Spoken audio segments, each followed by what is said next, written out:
Hello বন্ধুরা, তোমরা কেমন আছো? আশা করি সবাই খুব খুব খুব ভালো আছে। তো আজকে আর একটি নতুন ভিডিও নিয়ে তোমাদের মধ্যে এসেছি। আজকের দিনটা ছিল হোলি, আর হোলিতে খুব আনন্দ ফুর্তি মজা হবে, তার জন্য আমার বন্ধুবান্ধব আমরা সবাই মিলে ভাং বানাতে রেডি হয়ে গেলাম। আর আমি তো এখানে আনন্দে আত্মহারা, কারণ বছরের একটা টাইমে আমরা এরকম খুব আনন্দ সহকারে মজা করি। তো কি দেখছো ভাই, তোমরা এরকম মজা অবশ্যই করো।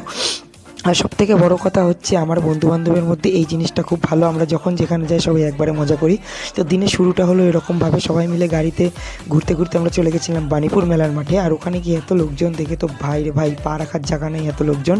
আনন্দ ফুর্তির মধ্যে দিয়ে আমরা সেদিন খুব আনন্দ করেছি, আর ধীরে ধীরে ব্যাপারটা মাথায় হালকা হচ্ছিল, তার জন্য দেখো আমি পাগলামি শুরু করেছি। আর আমার বন্ধুবান্ধব আমাদের মধ্যে খুব বন্ডিং, তার জন্য আমরা এরকম আনন্দ ফুর্তি যে কোনো জায়গাতেই করি। আর সবার অবস্থা প্রায় টায়ার্ড, দুপুরে 3টে বাজছিল তার জন্য। আর অবশ্যই এই ভিডিওটা ভালো লাগলে লাইক শেয়ার সাবস্ক্রাইব কমেন্ট করে দেবে। আশা করি ভিডিওটি ভালো লেগেছে তোমাদের। আর আমার বন্ধুকে দেখো, একদম হনুমানের পাছার মতো মুখটা দেখতে, কি বিচ্ছিরি অবস্থা, রং মেখে পুরো শেষ। তার মধ্যে ভাঙের নেশা সবার চড়েছে, অবস্থা খারাপ। তো ভিডিওটি ভালো লেগেছে, লং ভিডিও আমার ইউটিউব চ্যানেলে আছে, ভালো লাগলে অবশ্যই লাইক করে দেবে।